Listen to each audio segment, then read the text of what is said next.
You're listening to a podcast of spurious morality.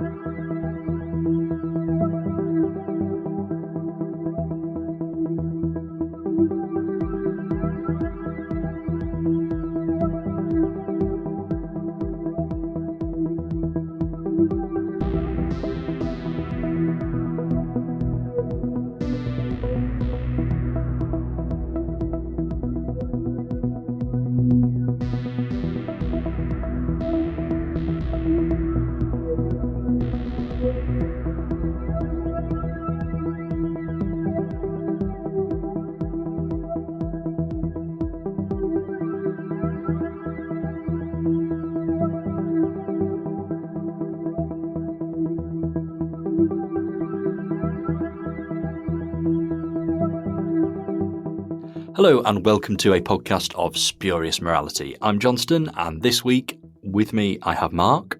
Hello. And I have Gareth. Hello. And we are continuing our journey through Blake 7. We're going through it episode by episode, season by season. So previously we talked about the first 3 episodes and kind of worked our way through them and discussed how it's all a bit of a prologue, really. Like I still don't feel as though we've had a typical Blake 7 episode yet, but I think that's going to change over the course of the 4 that we're going to be discussing today. So the next one on our agenda is Time Squad, which we still don't have the 7. We still don't have the full team. And Time Squad's main job is introducing Callie, really, and everything else has been sort of done quite well. It's been paced nicely. Characters have made little appearances before sort of becoming a main character and all that kind of thing, whereas this feels a bit different. This kind of feels as though there was a little bit of a, oh, rubbish, we need one more character, quick, invent one moment. And Callie's a very interesting character. I do really, really like Callie. I think Callie adds an awful lot to Blake 7 in general, but I don't think she gets the introduction she deserves here. We definitely get a bit of backstory. She comes with backstory, she comes with baggage, and it does sort of get explored a bit further down the line, but it takes a while to get there. There are other bits and bobs in this as well. It's a little bit run-of-the-mill. Let's infiltrate and blow up the Federation facility. There's a fair bit of knocking about in the Liberator. There's, plenty of padding of flying the spaceship and all that sort of thing. And we've got a sort of bizarre B-plot that takes place on the Liberator itself. So this is I think this is the first one where we do start to see the slightly paddy nature that you get, particularly in this first series of Blake 7. It takes quite a while for them to properly get off the Liberator here. And yeah, it's sort of a slightly oddly structured and oddly paced episode. Nevertheless, quite enjoyable, and I do feel as though that this is sort of a more of a move towards business as usual. It's very different from the 3 episodes we've had so far, but it's very similar to quite a few episodes that we're going to get moving forward. So Gareth, talk to us about Time Squad. Okay. Well, first off, apropos of nothing, I really hate the title. Just because I don't think it really is relevant. I don't know. Oh, it's what Time dreadful and Squad doesn't means. make a word of sense. I can honestly say every single time I go to say Time Squad or think Time Squad, I get it wrong in my head. I always think it's going to be Star something or Crash something. I don't know. Anyway, I definitely think you're right that it's kind of a move towards what is going to be your typical Blake 7 episode. And we say typical, I don't mean that in a bad way. I mean, they're trying to find what the kind of business of the show is. So, they're going to go on a mission, and it feels very right. It's a very Blake 7 kind of mission. They're going to go to this communication outpost place, and they're going to blow it up. And you think, all right, yeah, that makes sense. Where it kind of struggles to work for me is that it's not very interesting as an outpost. It's, they've got some location filming, which is something they never seem to struggle with. If they want to find a Federation outpost, they can always find something that looks suspiciously like Global Chemicals and Doctor Who and go and film there. It's not, it doesn't really tell me anything about the Federation. It's a big empty building. It hasn't got anyone in it doing anything sort of dodgy. It's got some guards in it who get killed. I don't know if I'm supposed to feel bad about that. That's one of those aspects of Blake 7 that perhaps doesn't really get explored. They often tell us the Federation are just people doing their jobs. So I wonder if I'm supposed to feel bad about the guards. I think with this particular mission, it's just not very dramatic. Maybe if we could see some evidence of what kind of communication is getting interrupted, or even show the Federation being like, oh, I can't believe they're trying to do this. All of this stuff they will do differently in a couple episodes' time.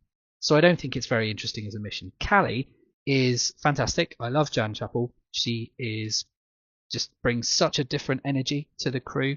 She's completely no nonsense. She's a bit strange. She's an alien. I mean, she brings this kind of otherworldly quality to it. And I think, she makes an exciting addition to the crew. You can see her not tolerating Villa's humour, or not particularly palling about with Jenna. These things seem to suggest themselves right away. The problem is that they've got this bizarre thing where she's got telepathy, and they've worked it out in such a way where she can project her thoughts, but she can't hear them unless the other person is a psychic. And even within this episode, there are a couple of bits where someone will go, what, you can't hear people's thoughts? And she's like, yes! And you think, I don't know how they're going to sort of apply this and make it interesting, because it's like, isn't that something you'd use to like cheat at cards or something? I don't know how it would be helpful for a sort of spy or a freedom fighter. So it feels like an idea that could be interesting, but I've got no idea how you apply it in an interesting way. I guess we'll see. And coincidentally, this is the episode where we find out Gan has a limiter. So he's got something in his head that stops him killing people. And both these little character details feel like things that someone has gone, right, let's come up with something really quirky and interesting to make this character a bit different. But I don't think they really help, because with Gan, you kind of go, well, first off, the first couple episodes he clearly didn't know he had a limiter, because he's just smacking people left and right. Now, going forward, it's like, okay, so you guys slightly less dangerous now? I don't really know what to take from this. It's one of those things that could be very interesting and dramatic, but I don't know that it is. And you kind of notice Gan doesn't really get very much to do in the show, and I feel like telling him you're not allowed to hit anyone is maybe, I don't know, reducing him a bit. So there's some character stuff. You can see they're trying to develop the show even further. And you mentioned we're working on the Liberator and how to fly it. I don't mind that stuff so much in the early episodes, because I quite like seeing them progress it. But yeah, they're still doing a little bit of work to get the show into place. And then on top of all of that, you've got this really silly B plot that is unfortunately also an example of future episodes, because quite frankly, you've got to find things for everybody to do. So you've got people on the planet, and you think, well, what are the people on the Liberator going to do? I know, they're going to be stuck with these zombie people. And it's not really anything, to be honest. And you get to the end of the episode kind of hoping, perhaps in a more like modern television sensibility, thinking these two plots will have something to do with each other, and they really don't. But they do manage to throw in a little thematic link where Jenna kind of instantly hates Callie and says something like, well, this is what you get for letting aliens on board, and like glares at Callie. And you think, all right, they've made this kind of work for the two characters, but other than that, I think there's nothing to this plot. A few minor things I like about it. It has the Villa line, I plan to live forever or die trying, which is another zinger. And technically, this is the one where they get 7 crewmen. There's a bit where Blake confirms that Zen counts. So Zen plus all of them plus Callie is 7. So for the brief period in time that there are going to be 7 crewmen, we have arrived at that. But yeah, I think otherwise, I had to do it again. I had to think about what the title was. Time Squad is not a favourite of mine. I think it is a bit scruffy. It's an attempt, but it's a messy one. I think it's sort of interesting what you were saying about Callie's telepathy, because like every character in the Seven has some kind of defining role or trait or whatever. We've got Blake, who's the leader. We've got Jenna, who's the pilot. Avon's the computer expert. Villa's the thief, and so on and so on. And it's kind of like they just went, oh, we need another the telepath, and it just kind of they've just kind of picked something out of there. And I don't see. I mean, I'm with you. I don't see actually what Callie's very sort of specific, but does sort of change a little bit moving forward.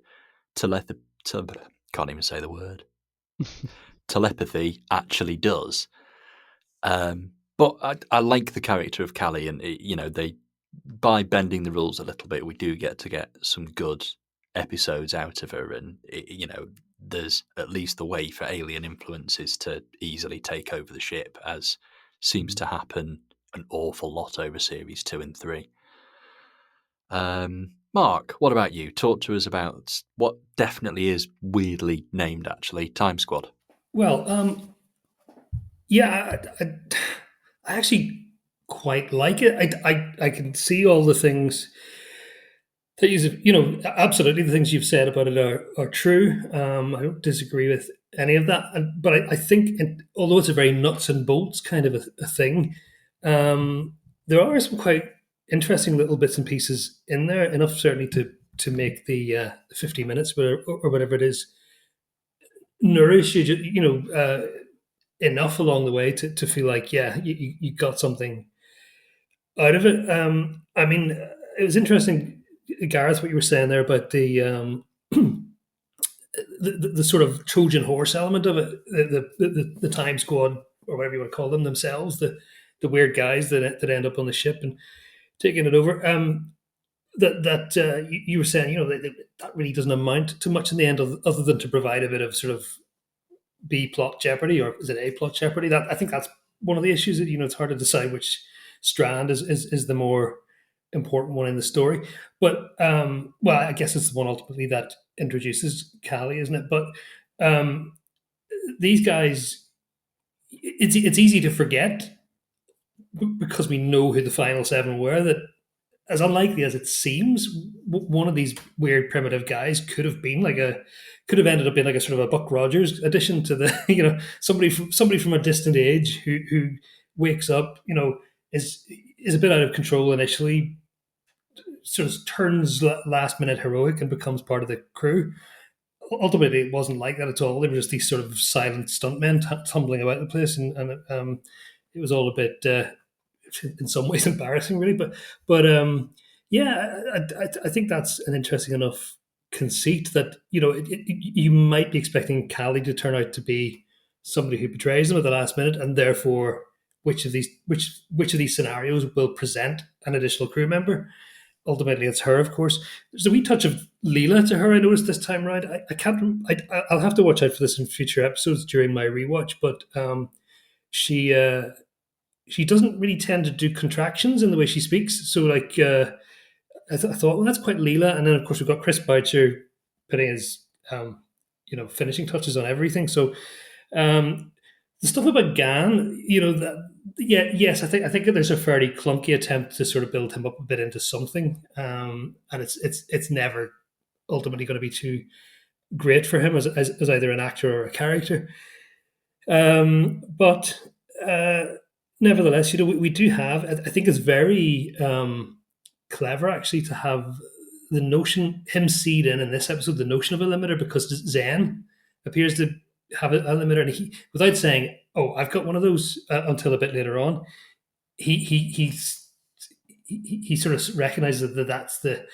And I think many years later, it's been a long time since I saw Buffy, right? But like in that series, there's the idea of Spike having the limiter, and I'm pretty certain that came from this. So you can see that, clunky as it is, there's it carried forward into it had an influence. On the rest of the sort of cult and sci-fi culture. One thing I really hate though is that bit where I think it's in this episode where he says he's having a little bit of a heart to heart with Jenna, And it's quite a nice scene in and of itself. But he says this thing. Well, there's one thing I really like, which is the bit where he just says, "I can't be on my own," which is quite an enigmatic statement. Um, but then he explains why he's ended up where he has in life, and he says the immortal words, "They killed my woman," which couldn't sound any more sort of caveman like if it tried. Not significant other, just my woman, right? It's problematic, right? It would have been, yeah, just not great then, and it certainly doesn't sound great now. Like she's his property or something, and that's as much as he gives. But yeah, I remember, to go to slightly darker territory with that. I read this book some years ago called Liberation. The authors' names I'm sorry to say I forget. They were the people behind the Caldor Cities audios, I believe. But they came Alan up with this Stevens thing. is one of them. I can't remember the other one. Is Fiona? Is there a Fiona? Fiona? I think it's Fiona something. Yeah, Fiona Moore or something like that. Apologies to either or both authors for having a total senior moment there on, but they came up with this theory that perhaps Gan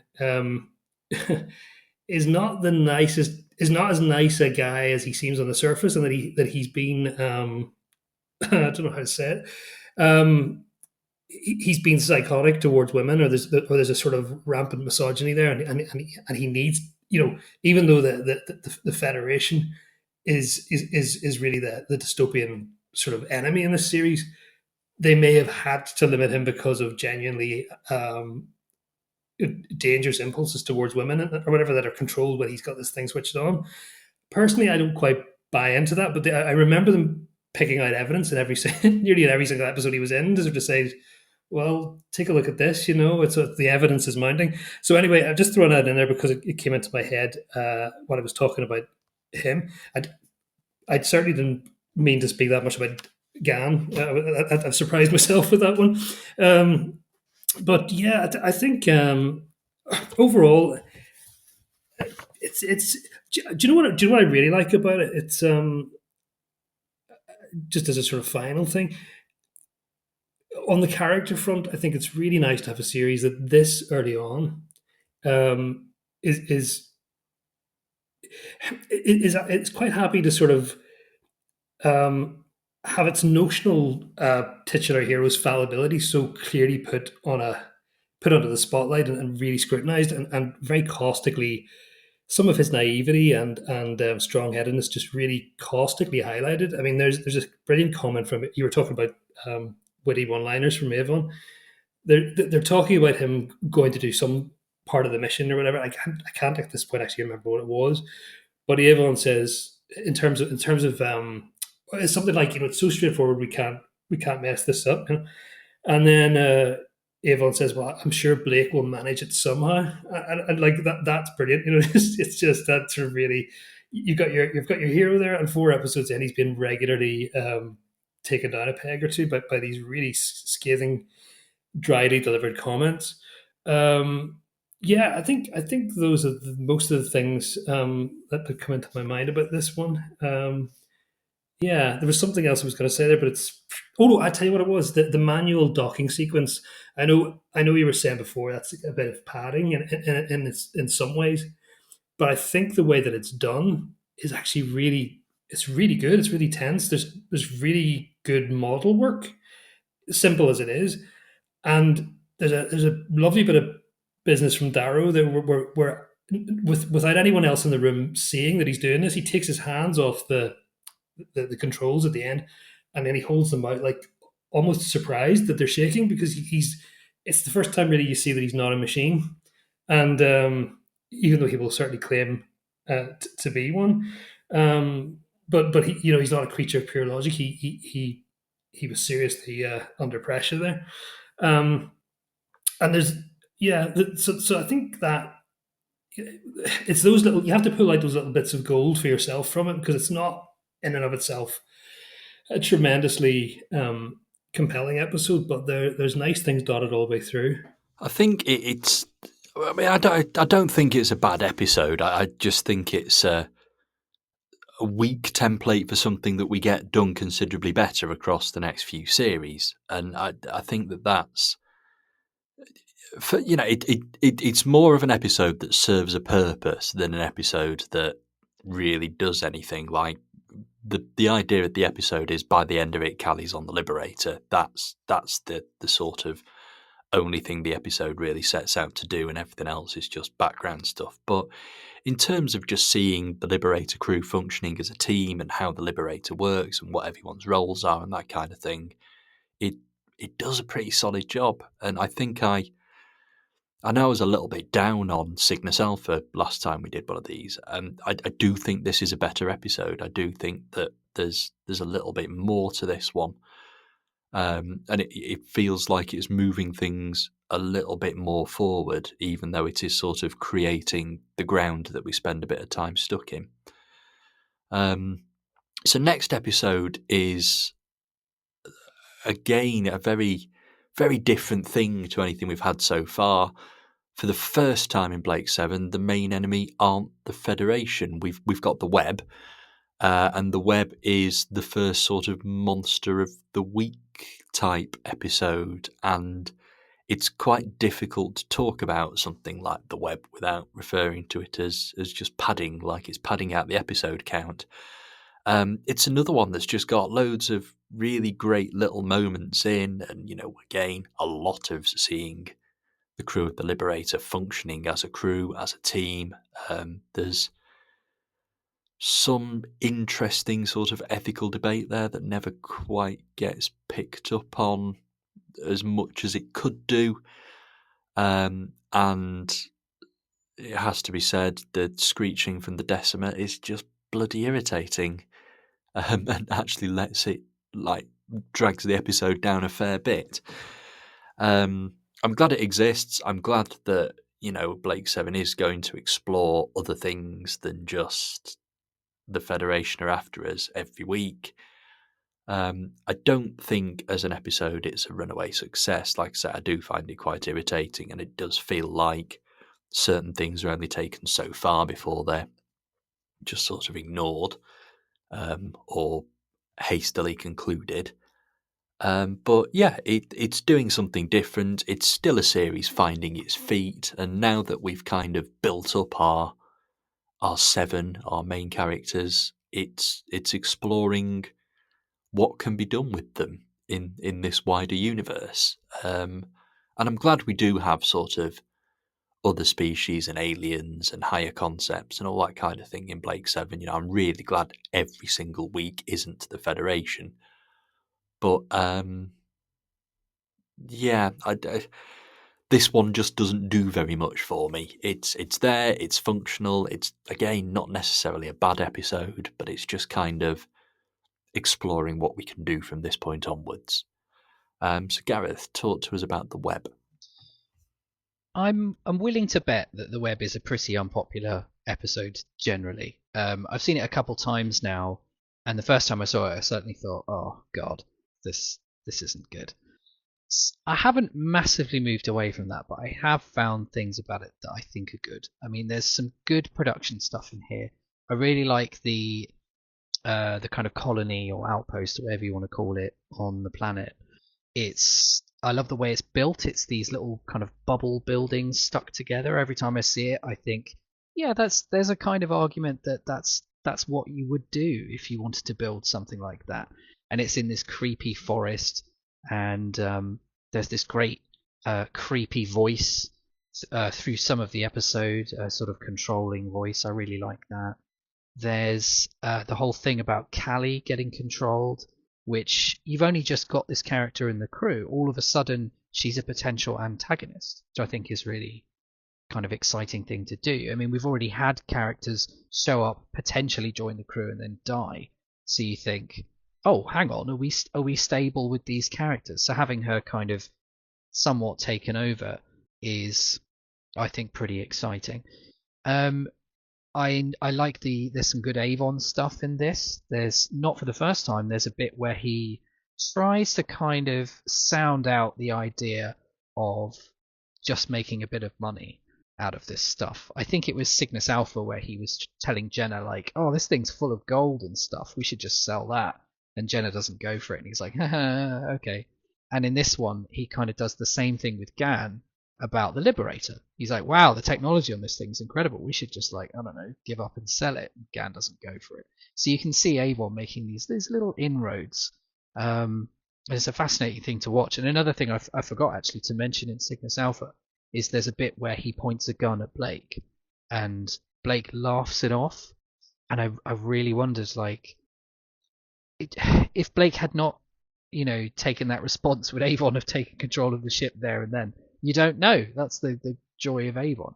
So, yeah, there's some good Avon stuff. I think probably the best argument for this being a sort of decent episode of Blake 7 is the fact that Blake is forced to look at this conflict happening on a planet between two parties that he has no idea about, no involvement with the Federation, as you say. So he has to get dropped into this, and he has to go, right, I've got to help someone, and I've got to stop a bad one. And he's wrong. He's being lied to. He gets there, he thinks, right, okay, the situation is the sort of normal looking, for want of a better phrase, human characters-ish. They're going to be the goodies, and we've got these monsters outside, got to stop them. And through the course of the episode, he realizes, not terribly subtly, that the creatures outside are actually not the aggressors. So he actually needs to turn the tables against the sort of pretty people. So there's something to be said, at this point in the series, for Blake to be figuring out his kind of freedom fighter moral compass. I don't think it's very subtle in this, but I like that it's there. I think that is a Blake 7 story beat or character beat. And the reason I cling to that is because this is basically Doctor Who, and like by that I mean this is your bog standard Terry Nation scripts. Like, good grief. we've got Web in Space, which isn't specifically Terry Nation, but my God, we have seen that sort of thing in Doctor Who. And we've got a planet where we've got a colony, or a building anyway, with one group of people in it. We've got a group of people outside. Both groups hate each other. One of them's pretty, one of them's ugly. All very H.G. Wells, all very the Daleks. Towards the end, the evil aggressors in the city want to blow up the ugly aliens with radiation. I mean, this is not Terry stretching his imagination terribly far.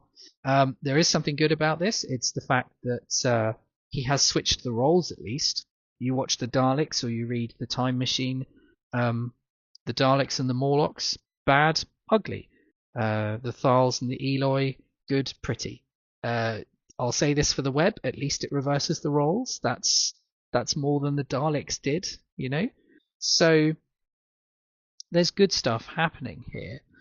But as you say, the decimers, the little creatures, they have this shrieking noise, and I mean, as creatures, they don't look terribly convincing. The sort of makeup is a little bit coming away from the actors. Some of the actors, I can only assume I'm thinking of Deep Roy here, because he's in this. One of them just is giving it the sort of biggest bug eyes whenever he's in a scene, just to kind of really, give the impression this character is really invested in what's happening. But yeah, when you get to the end, you've got this fight scene, and every time I've watched it, and I think I'm up to like 3 viewings now. For this, I should say, I watched it twice for this. I'm not just up nights watching the Web. Every time I get to the bit where they attack, I turn the volume down, because I'm worried my other half's going to come downstairs and just say, "What the hell are you watching?" Because this horrible screeching sound. There is something to be said for the attack itself. It is surprisingly gory. One of the, can't remember what they're called, so I'll just call them the Eloi, gets killed, and there's just like blood everywhere. Well, there's a sort of gored corpse, a sort of skull that's not particularly clean, and they're kicking that away. And it's a weird mix of, oh gosh, this is quite adult actually, because I'm seeing a really violent aftermath of something, and the utter surreal quality of these screeching actors who I presume have been like electronically treated, the sound of it, but these kind of screeching actors being told to absolutely go mad and tear this place apart, presumably a one take job. Yeah, the kind of mixture of emotions of watching that, of thinking at the same time this feels a little bit more adult than you would see in Doctor Who, and this feels quite a lot sillier than you would see in Doctor Who. So there are aspects to this that I think are good, but overall I think it's very script that fell down the back of the sofa. I need to fill another episode slot kind of stuff. And it doesn't always even make sense. There's a suggestion that Callie being an alien and having her psychic ability has allowed her to be taken over by this alien race that is related to her. It's someone else from Auron in the long run. But at one point they control Jenna as well. So I don't really know how that works. Jenna's not from Auron, but hey, it probably doesn't matter. Yeah, it's not great. But I think there is stuff in there to enjoy, and I'm hoping Mark loves it.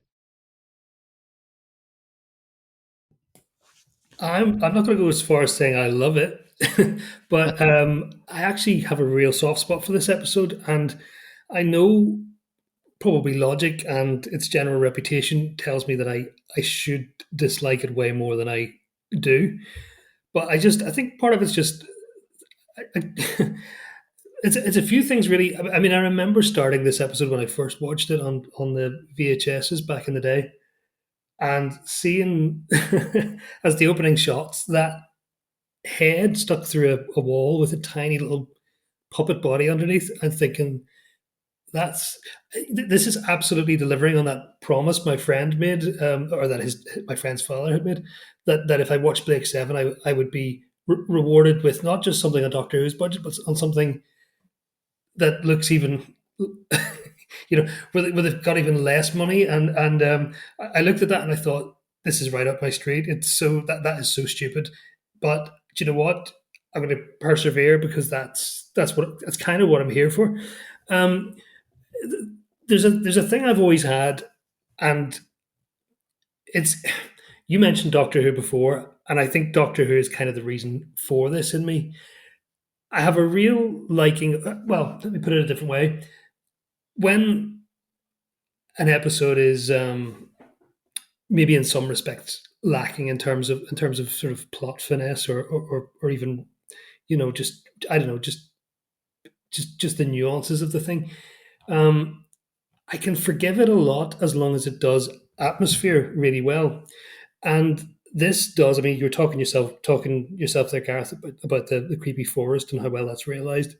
There's also a sort of a dimension to it where I find it hard to put into words. Almost, I've always loved this kind of story where it's not base under siege as such, but it's more like, and I think at the root of this is one of my very earliest memories of Doctor Who, seeing Kinda, the scenes inside the dome in Kinda, and there's something about this. It's like being sort of in the safe space on the board, in a sort of place of kind of sanctuary, amid a kind of shifting landscape. Like a cave system, a network of corridors, just somewhere where there's unpredictable zones outside, but you happen to be in the safe space in the board, and you can observe from within.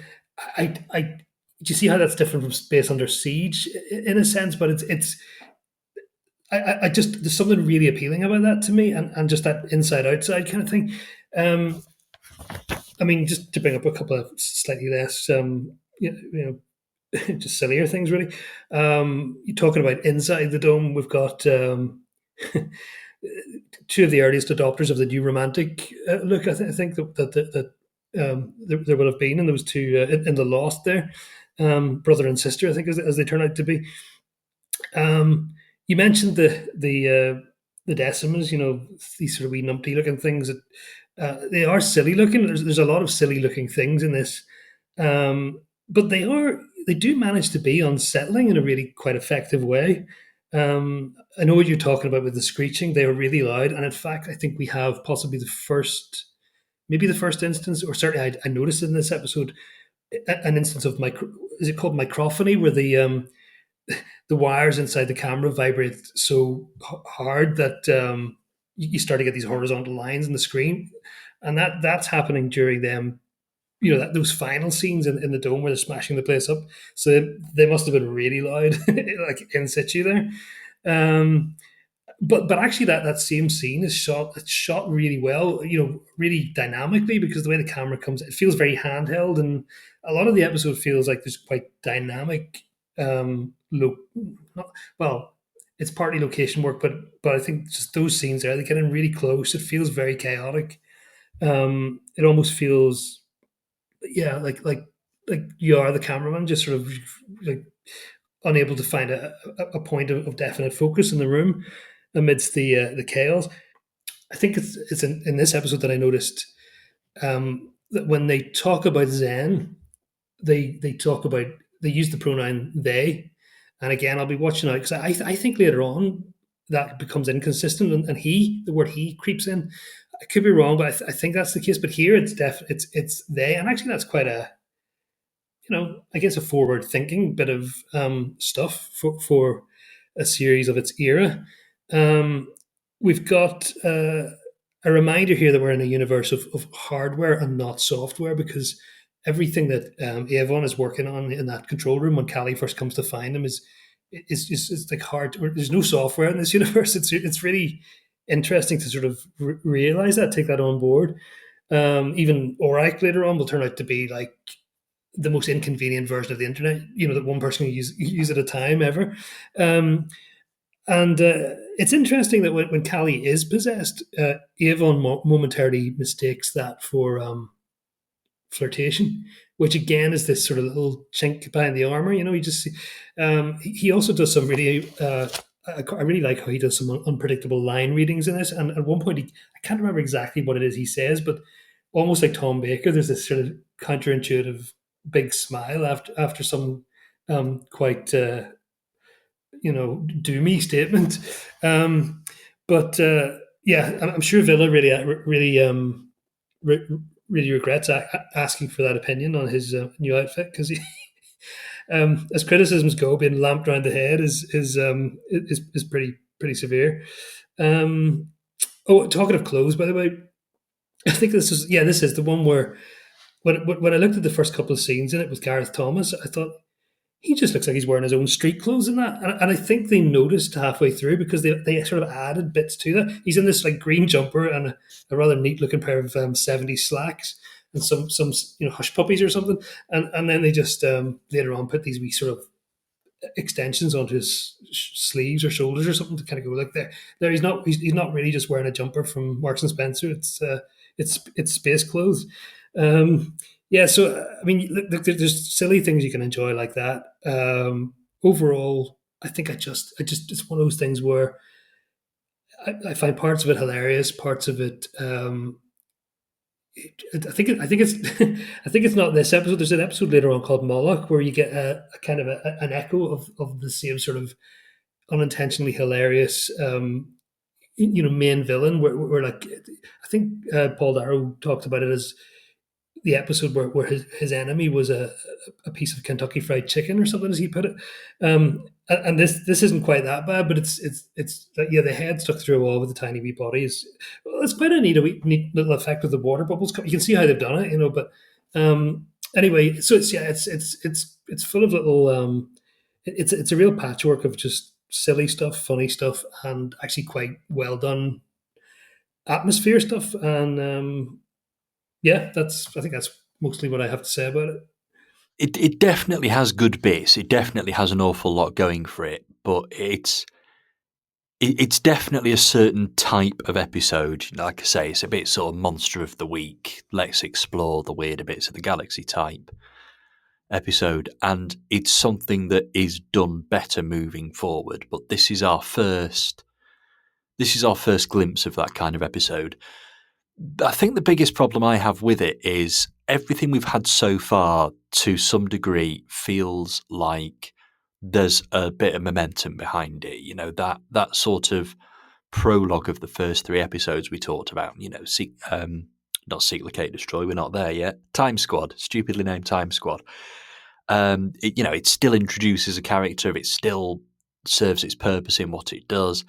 Whereas the web just feels like a bit of a pause, I think. It feels like, it's easy to watch the web and go, oh, we run out of ideas now. Is this it from now on? And thankfully it's not, because the next episode is Seek, Locate, Destroy, which is incredibly significant. And I'm really, really glad that Seek, Locate, Destroy comes in not quite halfway through the series, but we're well on our way there, more or less.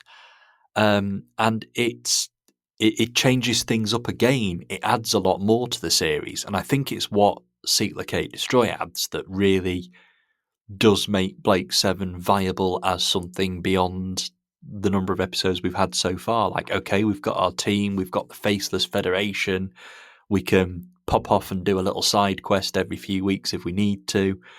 But we are introduced in Seek, Locate, Destroy to 2 very, very significant villains, and all of a sudden that Federation has a face. In fact, it has 2 faces in Travis and Servelan, and there are some absolutely wonderful scenes of them early on at Federation Command and all this kind of thing. We're introduced to other sort of levels of Federation bureaucracy. I think this is the one where Peter Miles' character comes in as well, Ron Tain, who reappears once or twice after this.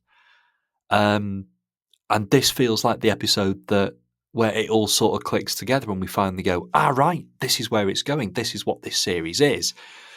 And it kind of feels that, we're 6 episodes in at this point. It kind of feels as though we've had 6 completely different episodes. Some of them are kind of setting up and doing what they have to do. Others are setting out templates for how the series is going to move forward. But this is the episode that kind of just glues everything we've had so far together.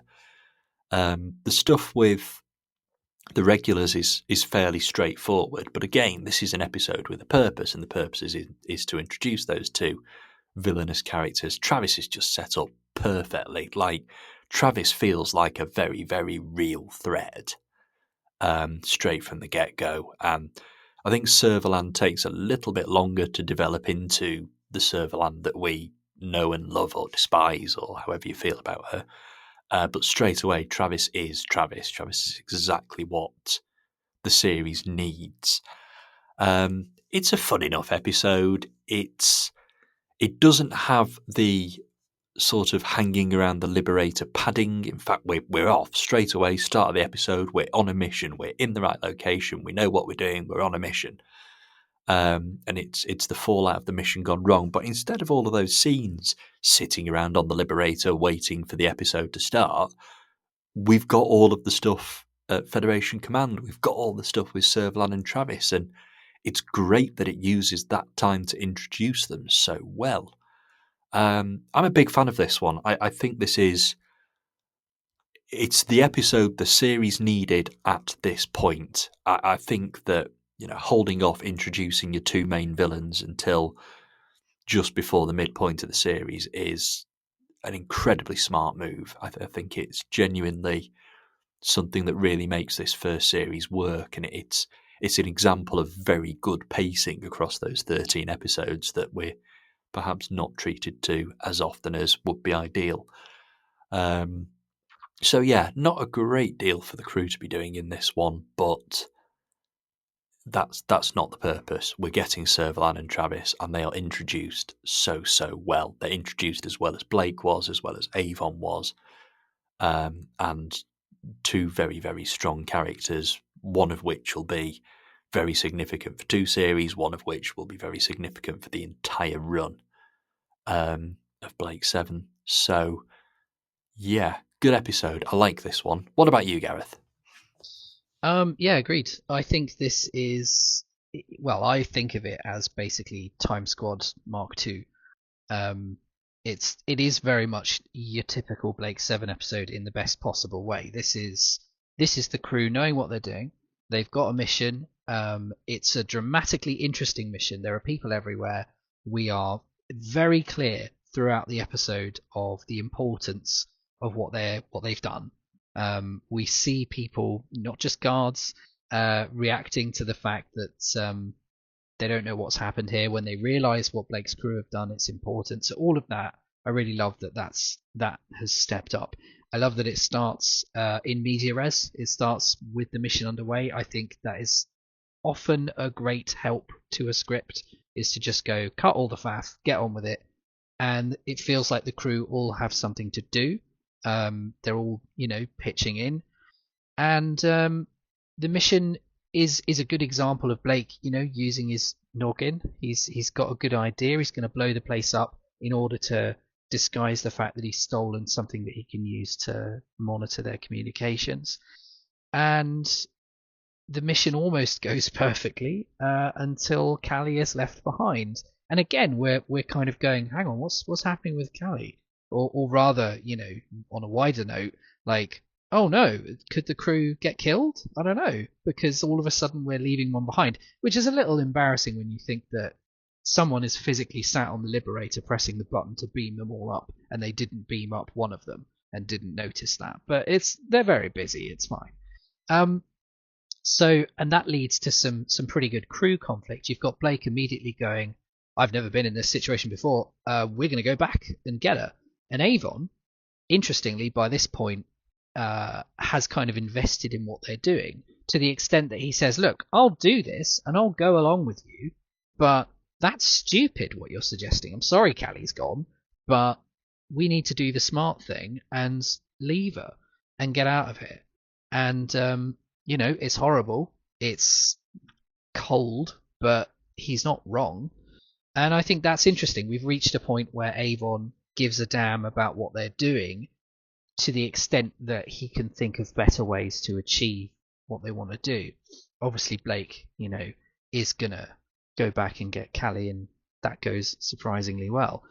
On the other hand of all this, we've got the introduction of Servelan and, of course, the introduction of Travis. And, this is a very populous episode. It's got lots of people, lots of Federation faces we can see. There's a point where a guard takes his helmet off, which I think is interesting, because you're like, oh no, they're just normal people. Sorry, Time Squad. And yeah, you've got people just doing their job, which is like my favorite thing about the Federation, is that they just seem like regular people a lot of the time, which just makes the problem insurmountable. And Servelan is such a great example of why that happens, because she's not, at this stage of the series, obviously villainous. She is disarmingly beautiful. She's not sort of extravagantly so.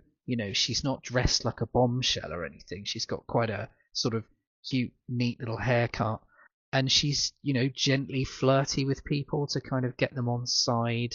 And when she's not doing that, she's, winning people over just with the force of her personality. And you look at this and you just think, oh, this is a really good example of fascism in action, because you've got these charismatic people just using their personality to win people over.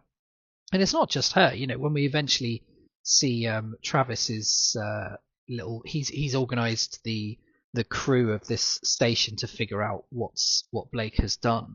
When the guy figures out what Blake has done, he's overjoyed and can't wait to tell Travis about it. And you get the sense this isn't just he's terrified of the guy. This is, he wants to impress him. So there's so many layers of kind of human reaction going on in the Federation that, again, the stakes for Blake just keep getting higher as far as I can see, because it's like, mate, I don't know how you're going to unpick this, because these people are just at work. Then we have Travis, and I agree. I think it's a great example of building up a character. They're all talking about it, and they're all immediately, everyone, including the Federation, is like, you're not getting that guy, are you?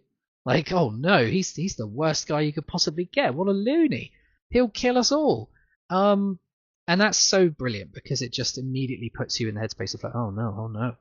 And when he finally turns up in, I think, what is perhaps a questionable costume choice, Stephen Greif very wisely underplays it. So he's got, he's covered in leather, he's got an eye patch, it's all a bit, he looks like you would expect Servelan to look, but he's this cool, collected, very believably intelligent person. So he goes into this situation where Blake has blown the place up, and he quickly susses that something is not right, and it's a really good performance because it's. I just think it's nice to kind of notice when an actor is sort of believably thinking. You can believe they're kind of twigging something, and he's onto them. He's smart enough to chase them. He's like the Avon level intelligence, except he's a genuine bad guy.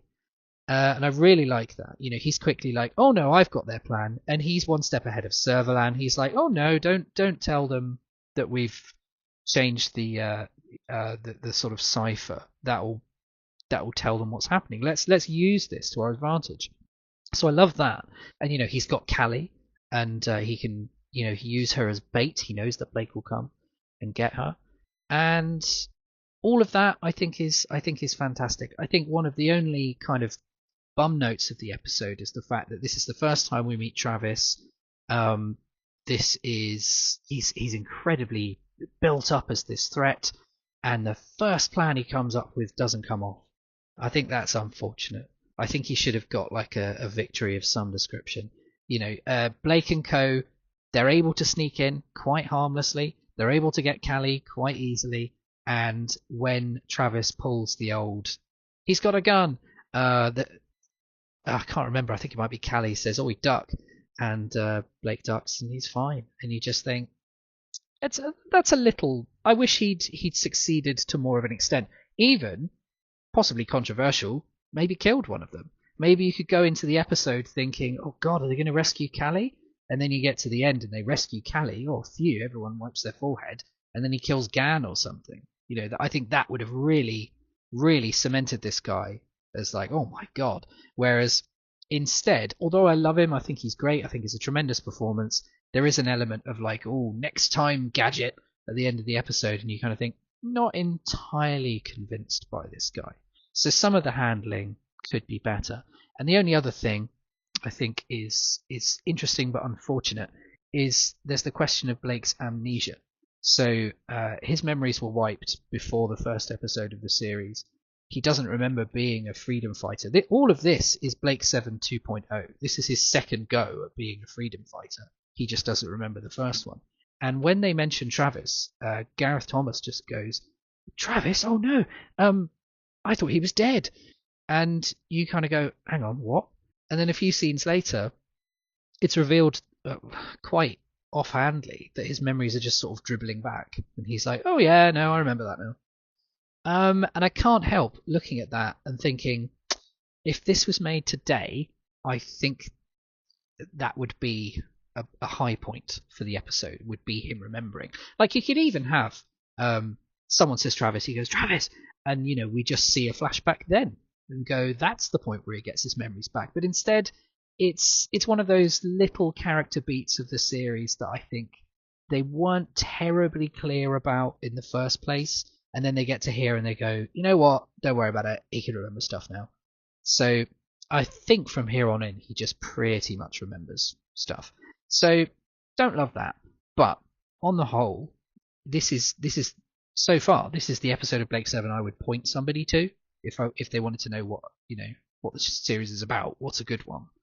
I would absolutely pick this one because I think it just solidifies so much of what's good about the show. I agree. It kind of gives us Blake 7. It kind of just goes, yep, this is basically what's going on. And it's not a typical example of what does go on. It's not, sort of stereotypical look into every single week, but it's a strong one. And that's what works. Mark, what about you? Right. Well, I think I'm possibly. I have the impression that tonight I'm the one bringing all the most frivolous things to the table here. But I think it would be a crime if we didn't, raise a glass here to the daftest looking security robot of all time. That thing is hilarious. It's ridiculous looking, and it's clearly maybe not what Terry Nation had in mind. But I wouldn't change it for the world. It's so ludicrous looking, and I think we get it again, don't we? Because they obviously spent some money making it. But yeah, so I'll say that at the start because I just wanted to tick that box and make sure I saluted that. I think that thing about Blake's memory coming back in, conveniently sort of dribs and drabs at this point, yeah, it is a little bit clunky.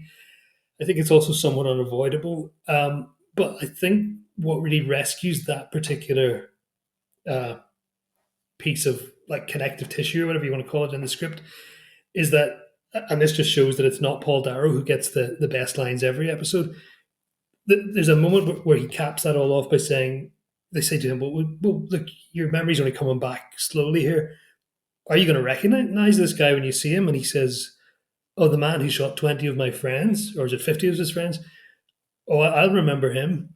And I think sometimes just a really good line papers over so many cracks, just one fell swoop, which I think that kind of does.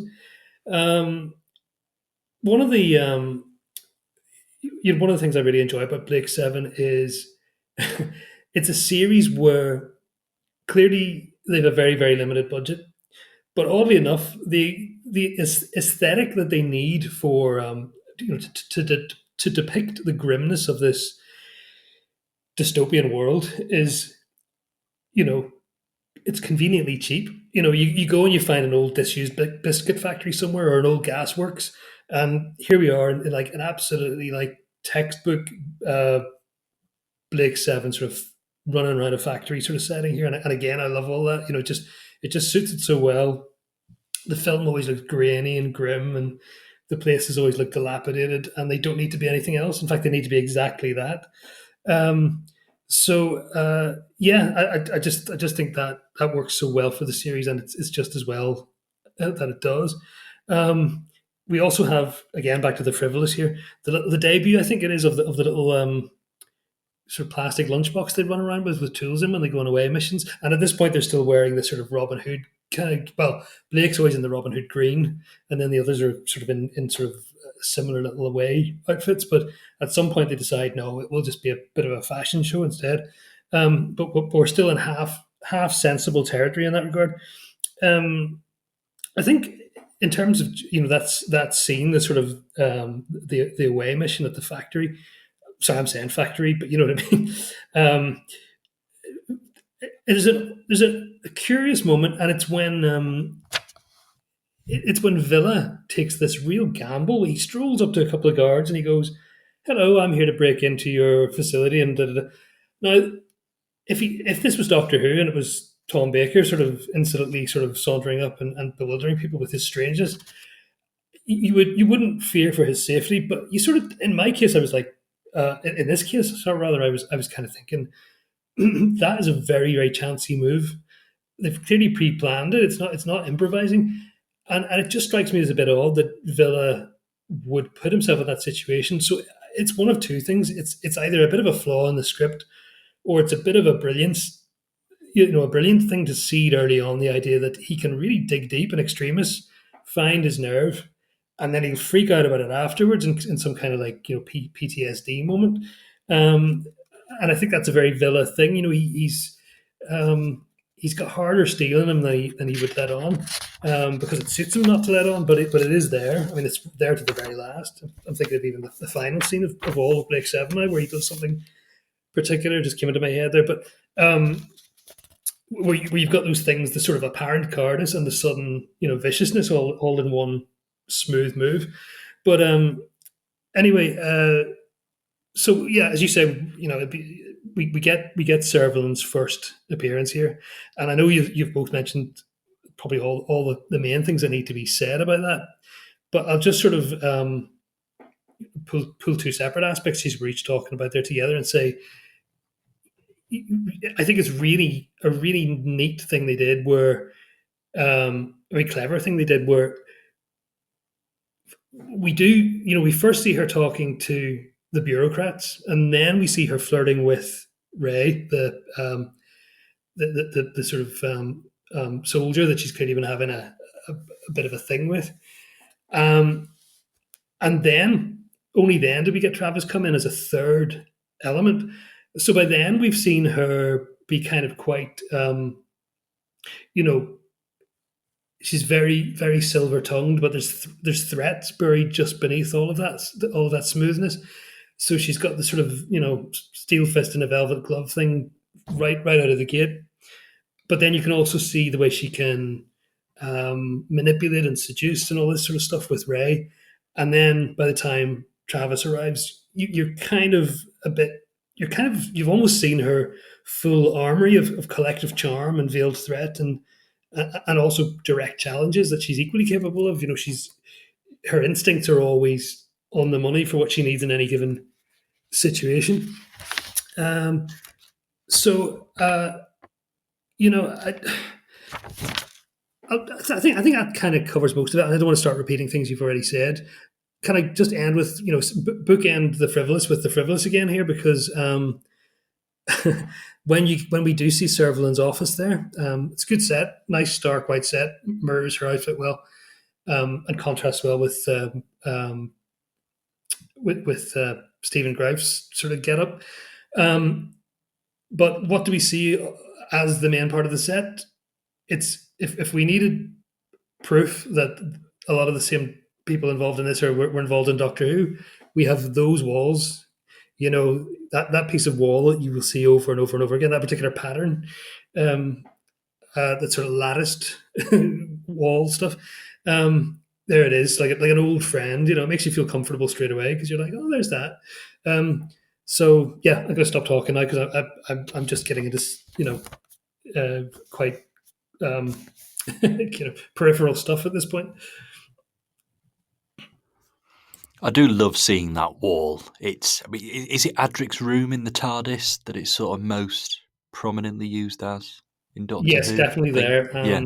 Gosh, any number of other places as well. Yeah, no, I know exactly what you mean. Yeah. Oh, I'm glad we all like that one because yes, it is. It's a very good episode, and there's an awful lot to pick out of it, and it feels like it thrust the series forward. That momentum that I said I felt like was missing with the web, it's back. It's definitely there in this one, and unfortunately, it doesn't stick around until the next week, which is Mission to Destiny, the last episode we're going to talk about today. Now, I really like this one. It's totally different to any other Blake 7. I cannot think of another episode that's like this. It's basically Avon does an Agatha Christie murder mystery, which is such a sort of wild and fascinating idea. I think it works quite well. I think it's a sort of really interesting, engaging story. It's good to see that sort of certain characters are being left out of things. Blake doesn't do much in this one. This is Avon's time to shine, and that's obviously what the series will become much later. But yeah, there's obviously some thought about rotating characters and who's prominent and who does what and so on. I just don't think there's enough of that, and there never will be enough of that. Moving on, there's very little that happens, particularly to Jenna. We know full well that the reason Jenna is not in series 3 and 4 is that there was very little for her to do in 1 and 2. But it's just good to see a focus away from Blake in this one. It's good to see something else happening. And it's good to see the series exploring just, how can we play with format? How can we do certain things? Cracking guest cast in this one, particularly if you like spotting people that have been in Doctor Who. Most notably, I suppose, is John Leeson, who does pop up in Blake 7 again in the second series, but we'll cross that very camp bridge when we come to it. In the meantime, though, I think we've got a fairly solid story of the week episode here that just kind of it does something, it does it well, and there's not much more to add to that really. But I'm gonna let you guys have a go. So go ahead, Gareth.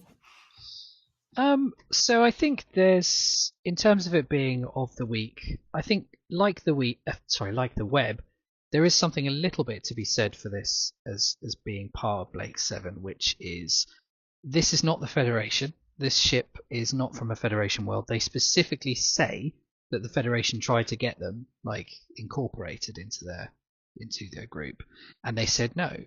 So I think it's important that Blake and co go around helping people like that, to sort of get people on side.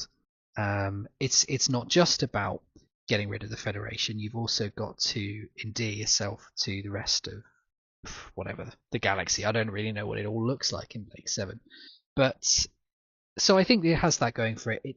It's a very much mission of the week, but at the same time, I kind of think, yeah, okay, I can justify this as being an episode of Blake 7. I think the mystery itself is pretty good. I've seen this episode 2 times, I think, maybe 3, and I'll be honest, I had no idea who the killer was, even though I've seen it before. I think they do a pretty good job of wrong-footing you and having certain performances going on that sort of suggest guilt. There's a guy with a beard who just, looks like a walking red flag. Something about him. And it does a good job of making you guess. The highlight of the episode, I think, has to be Avon getting to be, as you say, an Agatha Christie detective. There's something very funny about a character as, I think it's fair to say, horrible as Avon, going into this situation where you could potentially say, well, you need to be somewhat polite to people. You're accusing them of these horrible crimes, but you don't want to push them over the edge. Everyone except one person here is going to be innocent, and to throw into that just the biggest misanthrope in Blake 7, I found very enjoyable. He's walking around quite happily doing that.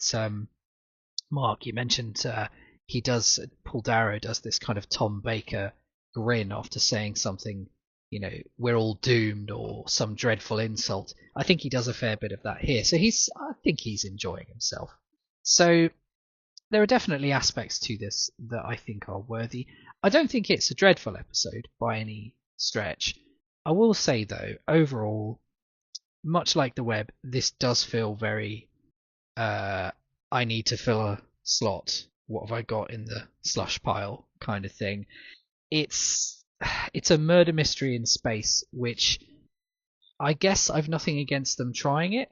Maybe Blake 7 should be open to everything, but at the same time, for such a politically charged show, it feels strange to me to already be at this stage where we're going, and this week they're all gonna, I don't know, go and investigate a mysterious fun fair or something. Like, what are we doing? The week after Seek, Locate, Destroy is particularly odd. This is quite a feeling of whiplash. Like, if it's all the same writer or writers really, because Chris Boucher was doing a lot of it, but it's almost feels like this is a script they commissioned before they sorted out Seek, Locate, Destroy. I find it forgettable in a good way. As we've said, I kind of forgot the killer, so that worked out pretty good. I think it does a pretty spotty job of giving everybody something to do.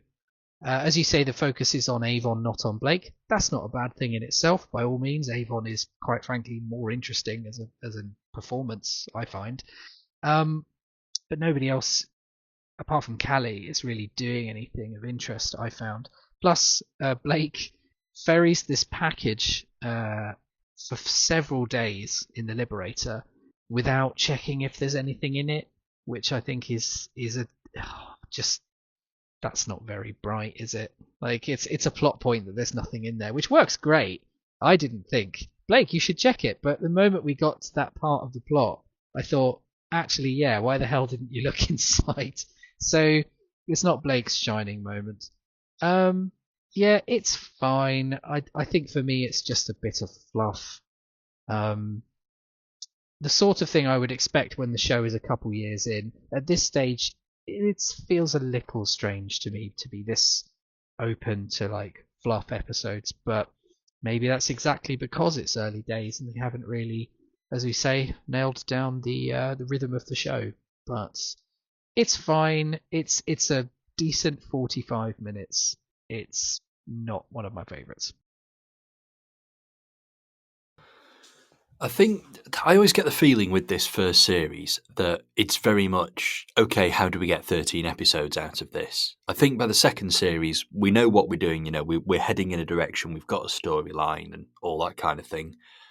But with this, it's very much just like, okay, we've got these characters, we've got these concepts. What do they do for 13 episodes? And that's why we get episodes like The Web and Mission to Destiny and that kind of thing. It's just kind of figuring out, okay, we've got the series. What do we do with it? I think that this one being, like I say, as good as I think it is. I think it is kind of a happy accident. I think it's just sort of, what type of story can we put these characters through this week, and see what the results are, and cross off episode 7. So yeah, there's definitely a whiff of that, and I think it would be a better episode if it was something the series tackled when it was a little bit more confident, series 2 or 3, that kind of thing. But yeah, I like it. What about you, Mark? Yeah, I think. Well, first of all, I really like this episode. It's not just having a soft spot for it. I think it is strong. It's a bold choice. I think it's one of those things where, okay, they didn't know they had 52 episodes, in advance. That, that's where they ultimately ended up. So as you say, like, maybe it is a strange one to a strange kind of format to throw in. But in a way, if we'd finished the entire 4 series and we hadn't had one, murder in space, murder detective mystery in space, we'd have been sort of feeling, slightly bereft for that not being the case. I had exactly the same thing as you, Gareth, or nearly exactly the same thing as you, which is I've been watching Blake 7. I think I calculated it to be 27 years now. But in very unlike Doctor Who, I'm watching it further. Each rewatch is spaced out a little further. So every time I get to this episode, it really is value for money. It's the gift that keeps on giving because, like you, total amnesia or near total amnesia about who's been involved in the actual killing. This time, for some reason, I thought, I do remember it was John Leeson, and then to my astonishment, it wasn't, right. But I think what happened there was I conflated two things. The final Caldor City audio has John Leeson in it as well, aboard a storm mine, and he is this kind of shifty, odd, unsettling character in that. And I think because of that, I kind of projected that onto this, and I thought so it created a sort of false memory for me, which was great because this thing totally just wrong-footed me, and that's exactly what you want, that's great. That thing you were saying about Paul Darrow really enjoying himself, and you can tell he's really enjoying it. I think that's true. There's kind of nearly a golden rule for Blake 7 with me, which is just like, if Paul Darrow's enjoying himself that week, I'm enjoying it. And basically, he never doesn't enjoy it, so I always enjoy it, So, there will be ups and downs to the overall episode quality, but it's just like he's there as this total baseline of reliability. He's just so watchable. It kind of sometimes doesn't matter what's going on, because you're just sort of mesmerized by his unpredictable line readings and offbeat choices, and increasingly deliberately hammy sort of stuff going on. Although he's very still measured at this stage. So yeah, I think. Oh yeah, did we? I know you said there was other Doctor, or it's fun to spot the Doctor Who actors in this, and you mentioned John. Did you also mention? Apologies if I missed it, but I didn't realize until I saw the end credits that I'd been watching Drax, Barry Jackson. He seems so different in this. it just blew my mind that it was the same guy. So yeah, I think I just really like. There's some really clever stuff in it, right? It kind of makes me laugh at the start that you've got like something that feels a little bit like that beginning of Arc of Infinity, where you get that little point of view shot of somebody walking in, and then the friendly, "Oh, hello, it's you," and then like shot on the spot kind of thing. And that's it's sort of also that guy who plays the pilot. He if he seems very recognizable. I know him from my rewatching of Grange Hill recently, but he was also one of the biggest faces of the 90s for being in a serial killer in Coronation Street. Anyway, Brian Capron is the actor's name. But yeah, there's one thing I really like about this episode. It's the thing with the number. It's such a clever thing, and I remembered this time that was that the number had actually been a name. That's one thing that had kind of been retained in my mind between these spaced out rewatches. But I thought that was, if I had forgotten about that, it would have really like majorly impressed me, all over again. As it is, I was kind of looking forward to. I couldn't remember the exact thing, but it's her. Is it Lisa? Is it called? You call the actual murderer? But yeah, when they fill in the missing lines and make the word instead of the number, that's I just love that. But yeah, so I overall I just think it's solid. It's very enjoyable, and I like that they